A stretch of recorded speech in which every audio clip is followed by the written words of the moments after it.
नमस्कार, आदाब, बहुत बहुत स्वागत है आप सभी का। डीबी लाइव देख रहे हैं आप। मैं हूं आपके साथ बुशरा खानम फहाद। यूं तो 542 या 43 कह सकते हैं, एक तो खैर जीत कर नहीं आए हैं, उनको दे दी गई है जीत। 542 जो सांसद जीत कर आए हैं उनकी सबकी अपनी अपनी जीत और हार के मायने हैं, लेकिन एक सांसद ऐसे हैं जिन्होंने तमाम जीत जो अब तक हुई है उस पर उनकी जीत सबसे ज़्यादा भारी है, क्योंकि उन्होंने एनडीए को हराया है, उन्होंने इंडिया को भी हराया है और ऐसी विषम परिस्थितियों में, मुश्किल हालात में उन्होंने जीत दर्ज की है जहां लोग ये कह रहे थे कि शायद इस बार जीत उनकी झोली में नहीं जाएगी। मैं बात कर रही हूं पूर्णिया से सांसद पप्पू यादव जी की, जो अभी फिलहाल मेरे साथ मौजूद हैं। पप्पू यादव जी, बहुत बहुत इस्तकबाल, आपका स्वागत। बहुत बहुत धन्यवाद।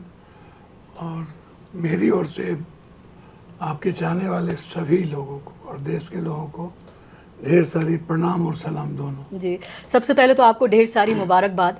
जब आप कैंपेन अपना कर रहे थे और एनडीए भी आपके खिलाफ था और इंडिया भी आपके खिलाफ था, आपको लग रहा था कि आप इस बार ये जीत दर्ज कर पाएंगे? ये कैंपेन मैं नहीं कर रहा था, जनता कर रही थी और ये चुनाव भी जनता लड़ रहे थे और मुबारकबाद भी उन्हीं की है। उन्हीं पूर्णिया, कोसी, सीमांचल, जिनकी पूरी ब्लेसिंग, पूरा चुनाव में हॉट सीट रहा पूर्णिया और सर्व समाज की थी। वो गरीबों की जीत थी, वो सभी जात के युवाओं की जीत थी। वो लगभग कोई गरीब नहीं हो जिसने घर से निकला ना हो, कोई यूथ ना हो जो घर से निकला ना हो, कोई बहनें नहीं हो, माँ नहीं हो घर से निकला ना हो। उसमें मैं वो मुझे याद है जब शुरुआत 9 महीना पहले प्रणाम पूर्णिया, सलाम पूर्णिया, जोहार पूर्णिया जब मैंने शुरू की थी, तो मतलब जुनून और जिद का पागलपन की सीमा क्रॉस था। विशेष तौर पर आदिवासी मुसलमान भाइयों का और दलितों का, और उससे भी विशेष तौर पर मुसलमान भाइयों का। वो जो उनके भीतर जज्बात थी, उसने एक माहौल सा बनाया। आदिवासी समाज के लोगों ने माहौल सा बनाया, एक परिस्थिति बनाई है, मतलब और जुड़ते चले गए, दुनिया जुड़ती चली गई। और ये हालात हैं जी, वो हालात हैं, मतलब आप हमको बता नहीं सकते हैं कि सड़कों पर लोग जो हैं सड़कों पर, जी, मतलब पीड़ाएं थी, रोना था। उसके अलावा लोग का एक ही उम्मीद थी कि मुझे बेटा चाहिए, मुझे सेवक चाहिए, और मुझको कोई नहीं चाहिए। अब प्राइम मिनिस्टर 2 बार गए, उसके बाद 4 दिन युवराज जी वहाँ कैंप किए, 60 MLA, 2 राज्यसभा। युवराज जी से आपका मतलब? अब जो इंडिया गठबंधन जिनको युवराज बना के वहाँ रखे हुए थे, तेजस्वी यादव, मैं नहीं जानता हूँ। युवराज कहते हैं जो आज अपने पिता के जन्मदिन पे भी नहीं बधाई देने नहीं गए, वो लोग। और सीएम 3 दिन रोड शो करते चले गए, पीएम 2 बार चले गए। हालात इतनी मुश्किलें थी, अकेला लड़ना चारों तरफ से। मैं जानता था, मैं 4थे बार इंडिपेंडेंट एमपी हूँ और पूर्णिया से। ये हिंदुस्तान के हिस्ट्री में 2 बार कोई इंडिपेंडेंट एमपी आज तक नहीं बना। आप हिस्ट्री उठा के देख लो, कोई मतलब एवरीबॉडी एंड नोबॉडी। और ये आपका 4th टाइम इंडिपेंडेंट है। 7 बार में 7 बार में एमएलए एमपी रहा, 6 बार एमपी, 1 बार एमएलए, 5 बार एमएलए भी इंडिपेंडेंट रहे और 4थे बार इंडिपेंडेंट एमपी रहे। तो 5 बार जनता ने किसको इंडिपेंडेंट बनाता है? जो उसका या तो बेटा होता है या तो सेवक होता है। लोग कास्ट से नहीं निकलते हैं, हिंदू मुसलमान से नहीं निकलते हैं, पीओकी से नहीं निकलते हैं, पुलवामा से नहीं निकलते हैं। आज तक पुलवामा की जांच हो पाई जी? इतनी बड़ी घटना पर इतनी बड़ी जीत हुई, सेंटिमेंट लिया गया, जांच नहीं हुई। लोग भगवान को इस्तेमाल करते हैं, कहीं भी भगवान चित्रकूट से लेकर के कहीं भी जहां राम गए वहां वो चुनाव हार गए। अब वो गाली देते हैं। देखिए, सवाल वो नहीं है, सवाल पप्पू यादव बिल्कुल। यदि मैं अस्वस्थ नहीं होता, आप हमको एक बात बताइए। मैडम, आप तो पॉलिटिकल चीज लेते हैं। कोरोना आया था, कोरोना में हम लगभग 10,000 से ऊपर लाश जलाए, मेरे मुंह में मास्क नहीं थी। हम पटना के, दिल्ली के सड़कों पर लोगों के बीच जाते रहे, कोटा गए बच्चों को लाने के लिए ट्रेन लेकर के अपने पैसे से। क्या कहते हैं, एक एक अस्पताल गए, हमारी गिरफ्तारी तक कर ली गई जी 32 साल पुराने केस में। हम कहाँ क्या कहते हैं, क्या आपको मर लगता गए। है आप मर जाते हैं। थाली बजवाने वाले से पूछो, सारे पॉलिटिशियन को, आम आदमी को डर था कोरोना से। हमने तो ट्वीट किया था बूस्टर डोज कोई मत लो, ये गलत है। आप मेरा ट्वीट क्यों नहीं देखते हो? हमने तो कोरोना में ट्वीट किया था कि कोरोना सही नहीं है। 46 लाख लोगों को मार दिया, हमको क्यों नहीं मार पाए? हमारे पीए गार्ड, हमारे परिवार के लोग कोई प्रभावित नहीं हुए। तो आप इसको समझिए, मैं बहुत क्लियर हूँ इस मामले में जी। वैसे आपकी छवि जो है वो एक दबंग नेता की है, लेकिन उस दबंग नेता के शरीर में एक बहुत नरम दिल रहता है जिसको हम अक्सर कहीं ना कहीं रोते हुए हम देखते हैं। वो मैंने देखी थी आपकी एक वीडियो जहां आप शायद मुस्लिम समुदाय के बीच में हैं और वो कह रहे हैं कि हम आपके लिए दुआ कर रहे हैं और आप वहां पर रोते हुए उनके बीच में हैं। समझिए जी, ये मुझे एक फिलॉसफी समझ में आज तक नहीं आई। ये दबंग क्या होता है? ये दबंग क्या होता है? तो इसके लिए आपको मोदी को समझना पड़ेगा। इसके लिए आपको पिछले डिफेंस मिनिस्टर गोवा के जो मर गए उसको भी समझना पड़ेगा, सुषमा स्वराज को भी समझना पड़ेगा, अरुण जेटली को भी समझना पड़ेगा और गुजरात को भी समझना पड़ेगा। दबंग होता क्या है? जो आदमी 24 घंटा बांटता हो, मदद करता हो। भुज में भूकंप आया, बांटने चले गए। उड़ीसा में आया, बांटने चले गए। उत्तराखंड में आया, बांटने चले गए। जो 24 घंटा सिर्फ देता हो, जो यहाँ सेवा आश्रम चलाता हो, पूरे देश के गरीबों को रखता हो, हर आदमी के घटना पर तुरंत जाता हो। पूरी 3 बार कोरोना में पप्पू यादव ने रेमडेसिविर 7 करोड़ के एक मजदूरों को 2-2 हजार रुपया उसके अकाउंट में दिए। पूरी जमीन जगह बेच करके हमने दिया। पटना में बाढ़ आया, सब सोया रहा सीएम और हम उसको दिए। हर घटना में सबसे पहले जाते हैं।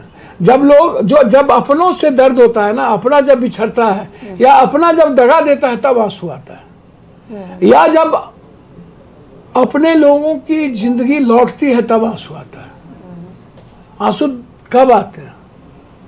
जब दूरियां बढ़ती है, जब अपने लोगों को के पीठ में खंजर भुगता है, जब धोखा होता है। किसने दिया है आपको धोखा? चुनाव से पहले आप अपने पुत्र के साथ शामिल हुए कांग्रेस में, लोगों को लगा धोखा किसी ने नहीं दिया। चलिए, लेकिन आपका टिकट फिर क्यों कटा? आप छोड़िए, मैं पुरानी बातों को नहीं जाना चाहता हूँ। राहुल जी, प्रियंका गांधी जी का ब्लेसिंग मेरे साथ था, यही काफी थी। अभी उनका ट्रस्ट ही काफी है जी। और इस देश की जनता का सोशल मीडिया से लेके प्रिंट, सभी इलेक्ट्रॉनिक्स मीडिया, सब ने सच्चाई हमारे साथ खड़े रहे।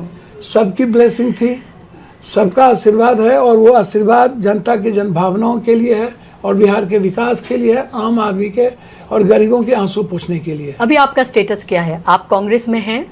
बिल्कुल, मैं कांग्रेस के समर्थित हूँ, कांग्रेस के समर्थन में हूँ। कोई बहस नहीं है, आप चिंता ना करिए। और इस देश के लोकतंत्र और संविधान और आम आदमी की खुशियों के लिए, उसके अवसर के लिए कुछ भी करूँगा। अवसर सबको मिलता है, लेकिन उसको एज कौन दे रहा है, उसको ले कौन रहा है जी? क्यों नहीं सब लड़ गए? क्यों नहीं इंडिपेंडेंट लोग लड़ जाते? क्यों नहीं लोगों को वोट दे देते? गठबंधन में लोग सब चुनाव हार गए एरोगेंसी के चलते।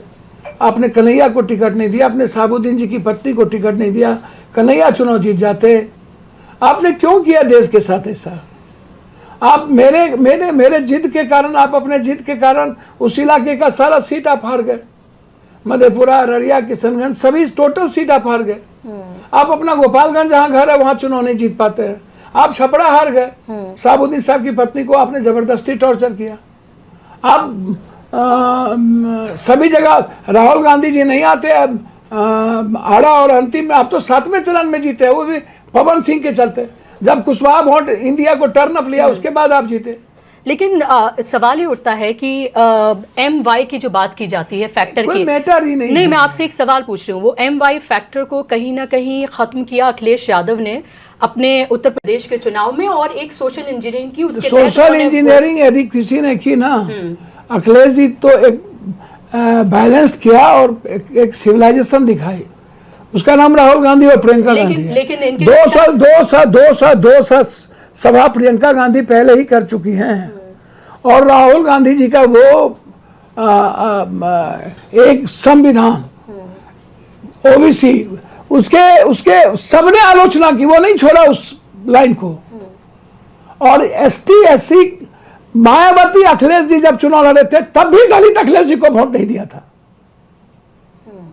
तो आप कहते हैं परसेंटेज कम कांग्रेस की थे। वजह से है ये दलित का जो वोट है वो कंप्लीट कांग्रेस के कारण।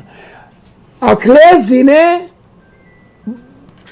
चयन अच्छे कैंडिडेट का किया, सभी जाति धर्म वर्गों का किया। चयन तो लालू जी ने भी किया था, जनरल सीट से उन्होंने नहीं चयन कई- लालू जी ने भी किया था, लेकिन एक जगह आप चयन किए कहीं पर महतो को, जो आदमी भूमिहार समाज के कदावर नेता को गोली मारा, उस भूमिहार समाज का से महतो के बीच वहां जंग थी, वहां कह दिए बैकवर्ड एक हो जाओ, यहाँ कह रहे हैं कि मैं फॉरवर्ड को दिया हूं। तो जब एक तरफ ये चीजें होगी बैकवर्ड एक हो जाओ, और दूसरी जगह जाके बोलोगे कि मैं फॉरवर्ड को आपको टिकट दिया हूं, तो उसको दिख नहीं रहा। वहां आप कह रहे हैं बैकवर्ड एक हो जाओ, फॉरवर्ड एक हो गया, यहाँ आप कह रहे हैं कि फॉरवर्ड को मैं टिकट दिया हूं। तो ये दो तरह की कैसे चलेगा? ये अखिलेश के कैरेक्टर में नहीं है जी। अखिलेश सिविलाइज्ड है, उसने समझा। तब तो राहुल गांधी जी 17 सीट लेकर के भी चुप रहे, और प्रियंका गांधी, राहुल गांधी ने जिस तरीके से कांग्रेस ने लौटाया अपनी उन चीजों को, चाहे अमेठी को देखिए, ब्राह्मण समाज हो या दलित हो, माइनॉरिटीज कंप्लीट कांग्रेस के साथ खड़ा है, किसी और के साथ खड़ा नहीं है। महाराष्ट्र में क्या हुआ? उद्धव जी, शरद पवार, राहुल गांधी कलेक्टिव थिंकिंग के साथ चले। और बिहार में ना तो राहुल गांधी जी को बुलाया, ना तो प्रियंका गांधी जी को रोड शो कराया। फिर वो और पप्पू यादव, कोसी सीमांचल में पप्पू यादव के खिलाफ आप गए तो एक सीट। अरे भैया हुआ क्या?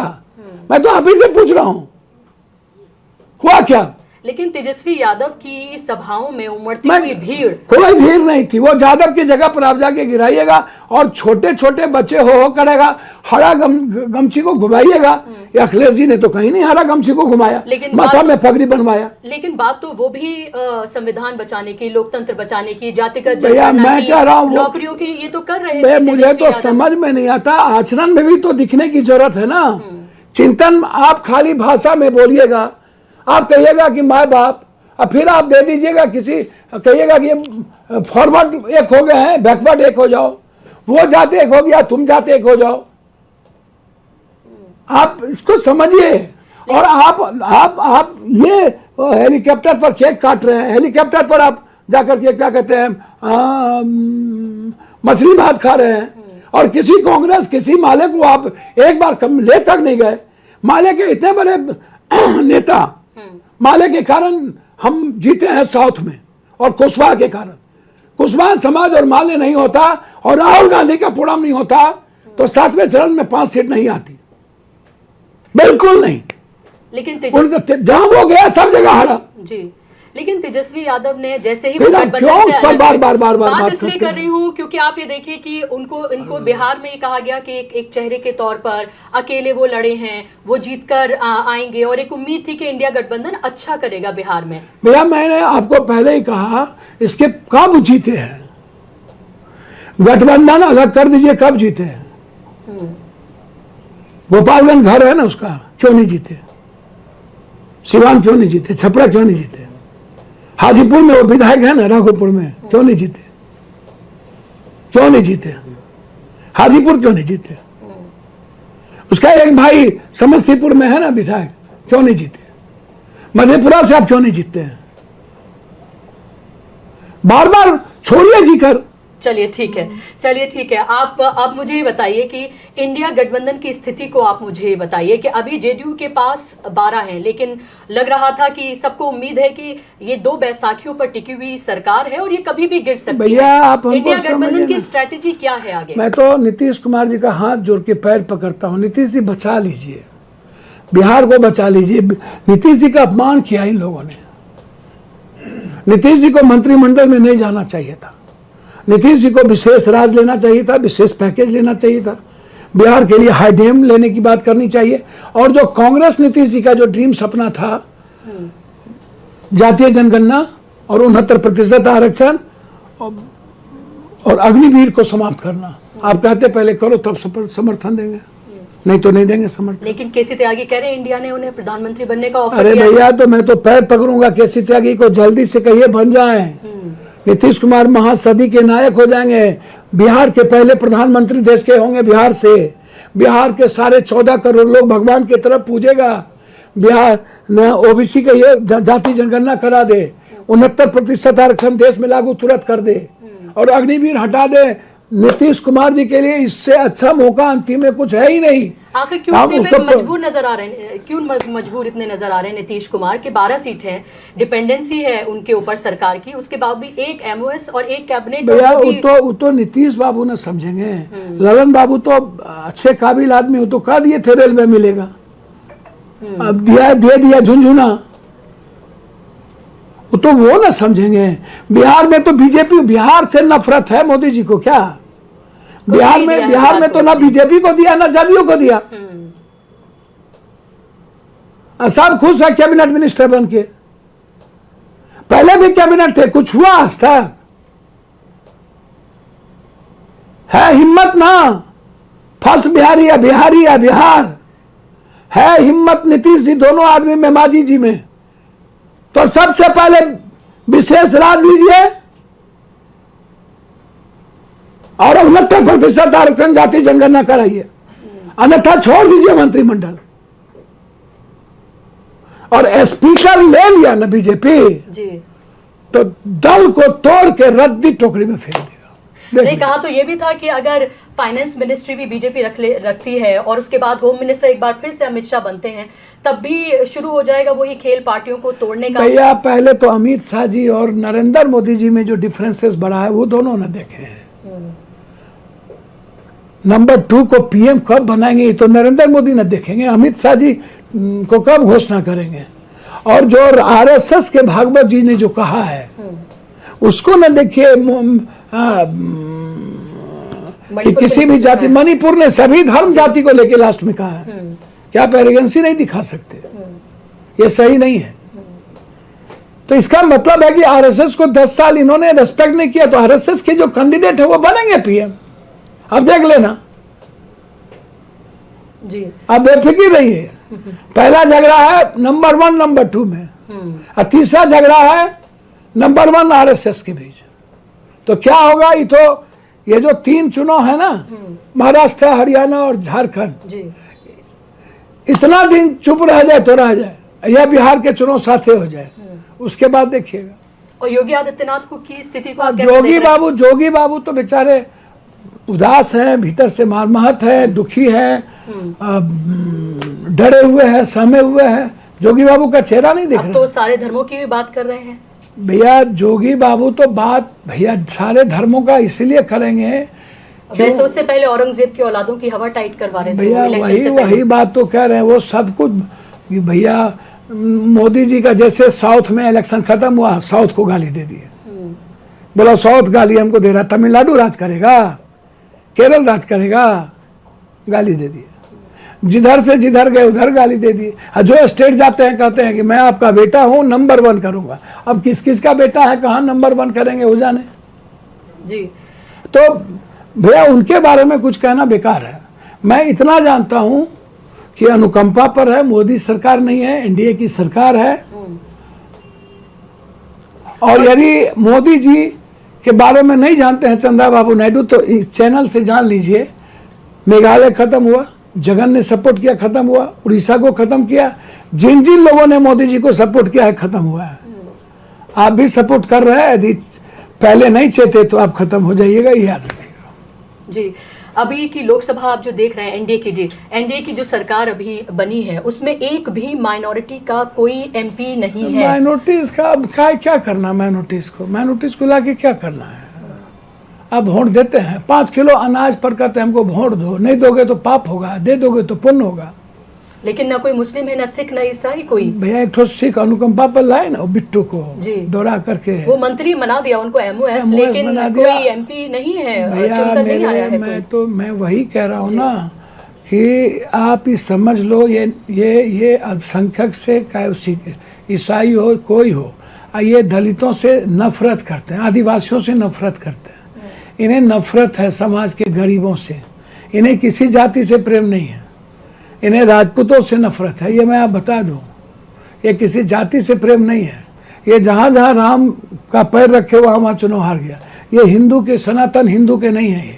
ये उस कट्टरपंथी हिंदू के हैं जिनको सनातन हिंदू का संस्कृति और संस्कार और भगवत गीता का विचार पता नहीं है, जिसको कृष्ण और राम के प्रेम का पता नहीं है, जिसको शिव, नानक, बुद्ध और कबीर का पता नहीं है, जिसको मोहम्मद साहब का पता नहीं है, जिसको हजरत का पता नहीं हो, जिसको वाल्मीकि, संत रविदास, कबीर का पता नहीं है, जिसको रामकृष्ण परमहंस और विवेकानंद का पता नहीं हो, जिसको महावीर का पता नहीं हो, वो लोग कट्टरपंथी हिंदुत्व के रूप में अब अयोध्या ने लेकिन हरा दिया उनको। तो अयोध्या को गाली पड़ रहा है। अयोध्या की जनता को कह रहा है कि बांस कर देना है सबको।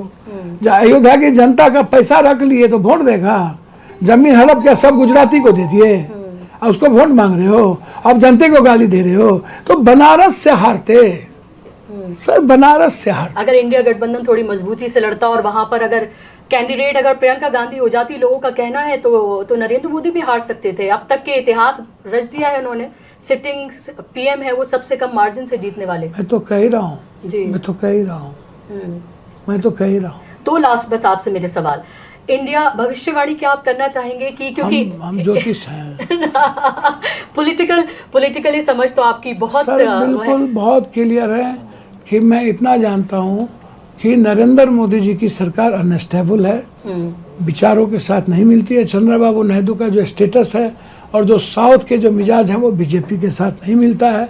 चंद्रबाबू नायडू कितना एक बहुत ही मजबूत शख्स हैं, इसलिए मुझे लगता है कि सबसे पहले चंद्रबाबू नायडू के आइडियोलॉजी पर चोट पहुंचेगा। मुझे नहीं लगता कि, और फिर नीतीश बाबू का जब दल तोड़ने के लगेंगे तब नीतीश बाबू को पता चलेगा कि अरे मेरा तो सब कुछ खिसक गया। लोग कह रहे हैं इंडिया गठबंधन पूरी मशक्कत से ट्राई नहीं कर रहा कि सरकार बनाने के लिए। सर इसीलिए नहीं करना भी नहीं चाहिए, जब उनको मौका देना चाहिए। अपने से जब गिरेगा तो लोग ये नहीं ना बोलेंगे कि एनडीए गठबंधन के पास बहुमत हो गया हाई था। मॉरल ग्राउंड ले रहे हैं आप लोग। Rahul Gandhi high moral ground के लिए ही जाने जाते हैं, लो मॉरल ग्राउंड के लिए राहुल गांधी नहीं जाने जाते हैं। कांग्रेस की आइडियोलॉजी नहीं है कि एन प्रकार और राहुल गांधी जी कभी भी झूठ का सहारा नहीं लेंगे और गलत का सहारा नहीं लेंगे। क्या ये जीत लोकतंत्र और संविधान को बचाने की जीत है? सर राहुल गांधी जी ने इस देश के संविधान और लोकतंत्र को बचा लिया। एक दिन पहले महात्मा गांधी और अंबेडकर की मूर्ति को उठा के फेंक दिया ना, सीआईएसएफ के अंडर में कर दिया ना पार्लियामेंट को। क्यों पार्लियामेंट को सीआईएसएफ के अंडर में किया जानते हैं? उनको लग रहा था 350 आएंगे, राइफल के नोक पर सब कुछ इस बार करवा लेंगे।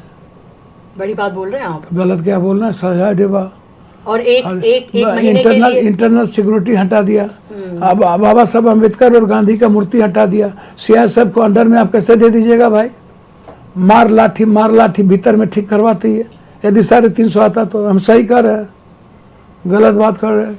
लास्ट सवाल बस, नरेंद्र मोदी की हिंदू हृदय सम्राट की जो छवि थी, क्या आपको लग रहा है चंद्रबाबू नायडू जैसे अलाय को अपने साथ लेकर जो मुस्लिम आरक्षण की बात करते हैं, जो हाजियों को 1 लाख रुपए देने की बात करते हैं, क्या वो खत्म हुई है? भैया आप एक बात बताइए ना, महबूब साहब अलगाववादी महबूबा के साथ ये किए ना, गुलाम नबी आजाद जी के हमदर्दी से जिए ना। अरे बाप, ये सत्ता में आने के लिए जाकर के जब सऊदी अरब में और जब कुवैत में जाके पैर पकड़ते हैं, हद हो गया। आप तो ऐसा मौलाना साद को गिरफ्तार कर लिए था होगा, आज तक उसके बाद कुछ हुआ? भैया बेफिक्र रहिए। वोट के लिए पीओके चलता है, अब पाकिस्तान और हिंदू मुसलमान चलता है। वोट के बाद कुछ नहीं चलता है, कुछ नहीं चलता है।